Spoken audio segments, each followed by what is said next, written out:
नमस्कार दोस्तों, हमारे चैनल पर आपका स्वागत है। आज की कहानी के माध्यम से हम जानेंगे कि जो होता है अच्छे के लिए होता है।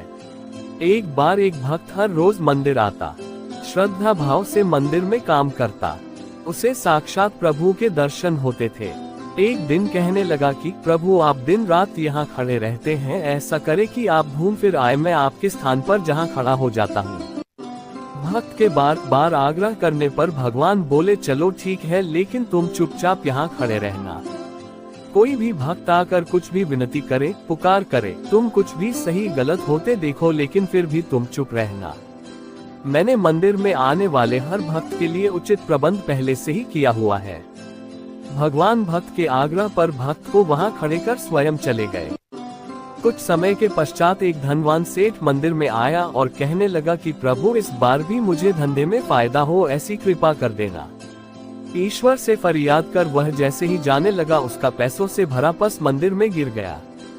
भगवान के स्थान पर खड़े भक्त के मन में विचार आया कि इसे रोककर बता दूं कि तुम्हारा पस गिर गया है, लेकिन उसे भगवान की बात का स्मरण हो आया कि तुम जो हो रहा है केवल देखोगे, बोलोगे कुछ नहीं।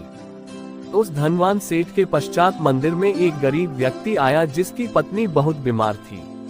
वो ईश्वर से प्रार्थना कर रहा था कि प्रभु, मेरे पास पत्नी के इलाज के पैसे नहीं है, कुछ ऐसा चमत्कार करो कि पैसों का इंतजाम हो जाए।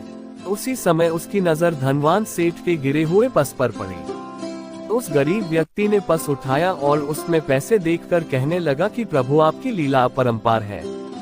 इधर मैंने आपसे विनती की, उधर आपने चमत्कार कर भी दिया। वह गरीब व्यक्ति ईश्वर का धन्यवाद कर मंदिर से चला गया।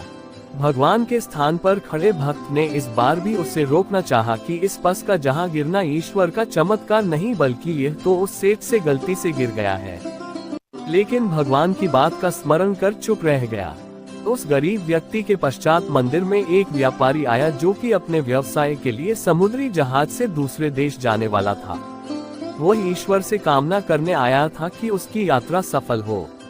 अभी व्यापारी प्रार्थना कर ही रहा था कि इतने में धनवान सेठ पुलिस लेकर मंदिर में आ गया कि मंदिर से किसी ने मेरा पस चुरा लिया है। उसे लगा कि उसके जाने के पश्चात मेरा पस इस व्यापारी को मिला हो और शायद उसने मेरा पस कहीं छिपा दिया हो। पुलिस जैसे ही उस व्यापारी को ले जाने लगी, भगवान के स्थान पर खड़े भक्त बोल पड़े कि पस तो उस गरीब आदमी ने उठाया है जिसकी पत्नी बीमार है। ये व्यापारी निर्दोष है। पुलिस वालों ने उसे छोड़ दिया और उस गरीब को पकड़ने चले गए। भगवान जब वापस आए तो भक्त ने सारा घटनाक्रम उनको सुनाया।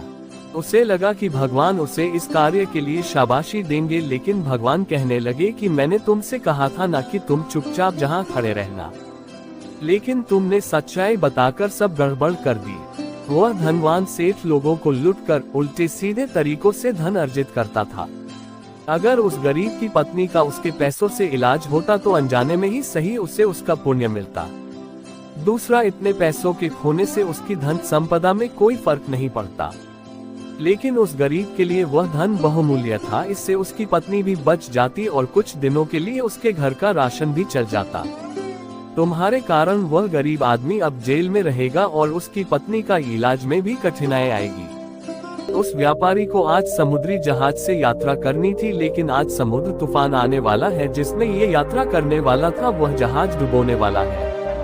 अगर वह आज जेल में चला जाता तो सफर नहीं कर पाता और वह समुद्र में डूबने से बच जाता। सबूतों के अभाव में कल पुलिस उसे छोड़ देती। तुमने सब गड़बड़ कर दिया। अब वह भक्त अपनी गलती पर पछताने लगा।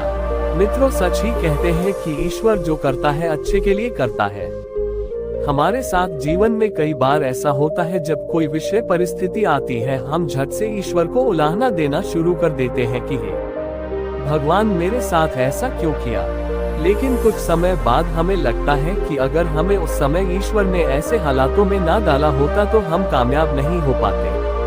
प्यारे दर्शकों, इस वीडियो के अंत तक बने रहने के लिए आपका बहुत बहुत धन्यवाद। अगर आपको ये कहानी पसंद आई है तो कृपया हमारे चैनल को लाइक करिए और सब्सक्राइब करिए और कमेंट बॉक्स में राधे राधे लिखना ना भूले।